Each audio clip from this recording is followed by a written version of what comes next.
देखिए, मैं तो आईपीएस बनना चाहती थी, लेकिन मेरा जो वीडियो मेरा वायरल हुआ आईपीएस बनने का तो अभी उम्र है आपकी। नहीं, जो मेरा वीडियो वायरल हुआ, मेरा बयान था, उस बयान से नहीं लगता कि इंटरव्यू में ले लेगा, हटा देगा, नहीं लेगा। ठीक है, ऐसे बयान से नहीं लेगा उसमें, ओबियसली लेगा ही नहीं। तो और भी मेरा एक है कि मैं स्पोर्ट्स खेलती थी, नेशनल खेल चुकी हूँ जूनियर में, तो अभी सीनियर को भी तैयारी कर रही हूँ। तो अभी तो मैं फिलहाल स्पोर्ट्स में ही रहूँगी, और अभी मेरा मतलब ऐसे नेत्री बनने का उम्र भी नहीं हुआ। और जो जरूरी नहीं है कि कोई विधायक संसद बने तो ही वो नेता होता है, जो नेतृत्व करता है वो भी नेता होता है। अभी जैसे आप कह रही हैं ग्रेजुएशन हम कर रहे हैं, तो कैसे ये सोच आ गया कि भाई झारखंड को लेकर के आप जो है, पहले सोशल मीडिया में कुछ लिखती थी या फिर अच्छा लगता था, चूंकि अचानक से आप टाइगर जयराम महतो को सपोर्ट करने लगे? हमारे साथ बहुत कुछ ऐसा घटना घटा है जिसमें काफ़ी तकलीफ हुआ है, मुझे काफ़ी ज़्यादा तकलीफ हुआ है।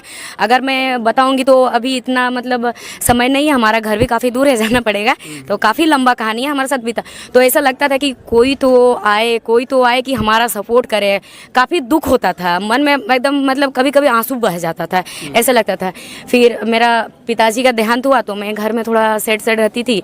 तो उसके बाद क्या होता, अचानक से टाइगर दादा का प्रोग्राम होता उधर, मैं कुछ वीडियो देखी थी टाइगर दादा का। फिर प्रोग्राम होता तो मेरे चाचा जी है ना, मेरे चाचा जी मुझे ले गए थे टाइगर दादा का प्रोग्राम। फर्स्ट बार मेरा सरायकेला में ही खंखड़ा में हुआ था टाइगर दादा का वो प्रोग्राम। मैंने देखा 2 घंटा टाइगर दादा जो स्पीच दिए, एकदम दिल पे वो लग गया, एकदम खंजर की तरह एकदम वो बात लग गया और दिमाग में एकदम अभी तक ही कि कैसे बोले थे, क्या बोले थे।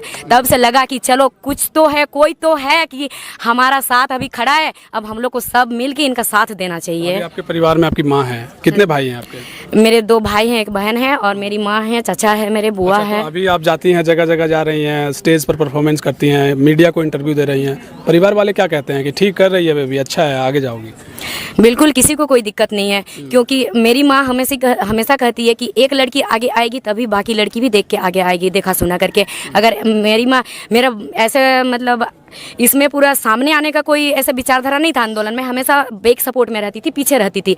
लेकिन जब वीडियो इस तरह से वायरल हुआ तो मेरी माँ कहती है जब तू वायरल हो ही गई है तो अब तू निकल, तू सबको समझा, सबको आगे लाओ, आगे खींच के लाओ, सबको, हर लड़कियों को, हर औरत को आगे खींच के लाओ। जेबी केसेस को लेकर आप इतना खुला समर्थन करती हैं, झारखंड में जो राजनीतिक हालात हैं वो ठीक ढंग से नहीं चल रहे हैं, चाहे विपक्ष में सरकार हो चाहे सत्तारूढ़ जो दल है, कई लोगों के कमेंट्स भी आते होंगे कई तरह के, तो उसको कैसे हैंडल करती हैं? क्योंकि आप तो झारखंड की शेरनी कहलाती हैं, आप सुन के कैसा लगता है, अच्छा लगता है आपको?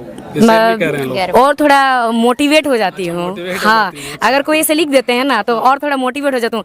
मतलब ऐसा लगता है ना कि अरे वो मुझे शेरनी कह दिया तो मुझे अब उस टाइप से काम भी तो करना पड़ेगा ना, एक और थोड़ा जिम्मेदार एकदम जिम्मेवारी आ जाता है कि मुझे उस तरह सब करना है।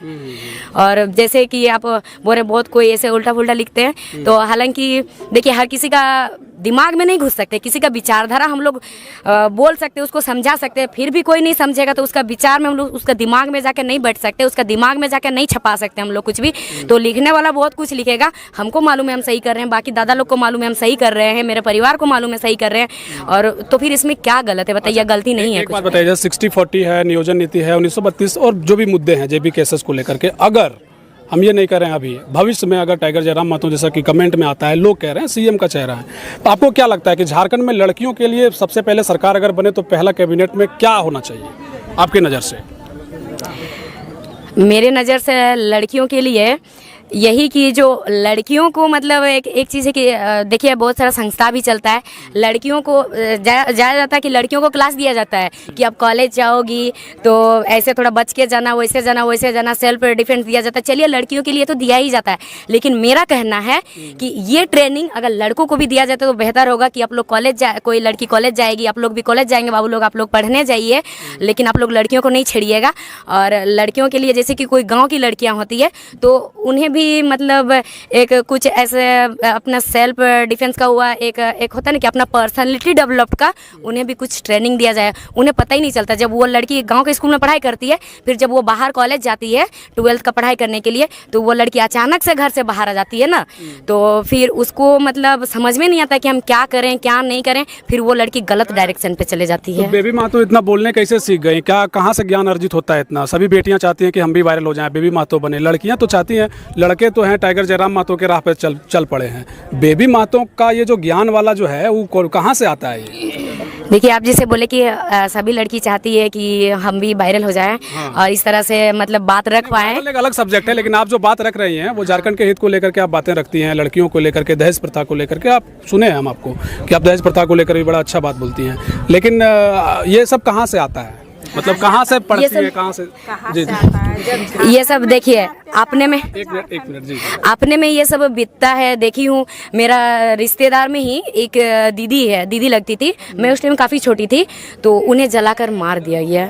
तो ये सब काफ़ी मतलब घटनाओं से ये सब जो घटना देखते हैं। फिर मेरी एक फ्रेंड है, तो वो मुझे एक रिकॉर्डिंग भेजी थी, उसका भी पापा नहीं है, तो उसका मामा जी उसका शादी करा रहे थे, तो वो लड़का 4 लाख दहेज मांग रहा था। तो लड़की फ़ोन करके बोली कि सुनिए, आप दहेज क्यों ले रहे हैं, मेरा घर में इतना पैसा नहीं है, ज़मीन बेचना पड़ेगा। अगर हम 4 लाख रुपया दिया, आपको 4 लाख रुपया देंगे तो लड़का उसको सीधा कहते हैं, हमको तुमसे मतलब नहीं है, हमको तुम्हारा पैसा से मतलब है, तुम ज़मीन बेचो, कुछ भी करो, किडनी बेचो, हमको नहीं मालूम है, हम रिकॉर्डिंग खुद अपना कानों से सुने थे, हमको पैसा चाहिए। तो फिर लड़की बोली हमसे मतलब नहीं है, तो फिर बोला नहीं। तो लड़की बोली तो फिर हमसे कहा शादी काहे कर रहे हैं, हम नहीं करेंगे। तो फिर बोला नहीं करेगी तो तुमको मार देंगे। फिर ये नाम हम नहीं लेंगे अभी कि किसी ने कहा था, अगर नाम लेंगे तो वो लड़की पे बुरा इफेक्ट पड़ सकता है।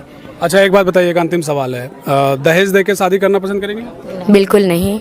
अगर कोई दहेज मांगेगा ना, उस इंसान से हम शादी कभी नहीं, हम कुंवारे रह जाएंगे, लेकिन हम दहेज देके कभी शादी नहीं करेंगे। लेकिन शादी नहीं करेंगे। नहीं, पैसा भी नहीं देंगे, पैसा भी नहीं देंगे। क्यों देंगे? पैसा भी नहीं देंगे। चलिए, बहुत शुक्रिया आपका समय देने के लिए बेबी महतो जी। धन्यवाद। तो बेबी महतो हैं, झारखंड की शेरनी कही जाती हैं। इन्होंने क्या कुछ कहा, वो कुछ कहना चाह रही हैं चाची? अच्छा चलिए बताइए इसी में। सुनिए, हमारे झारखंड में आप क्या नाम है आपका? बसंती देवी है, महतो के चाची हैं। अच्छा, जयराम दादा की चाची हैं आप? अरे तो बढ़िया से जूम करिए। तो हमारे झारखंड में इतना अत्याचार हो रहा है, तो किसी दिन भारत माता आई थी ना, उसी तरह हम लोग बेबी महतो की भी भारत माता जैसे समझ रहे हैं, और इसी तरह शेरनी और भी तैयार हो जाए तो और अच्छा रहेगा। तो अभी आई हैं बेबी महतो, तो कैसा लग रहा है आपको? बहुत अच्छा। पहले भी हाँ, क्या बेबी महतो को मेरा नाम है साइल देवी और हम रामगढ़ जिला से हैं। अच्छा, और घर अच्छा।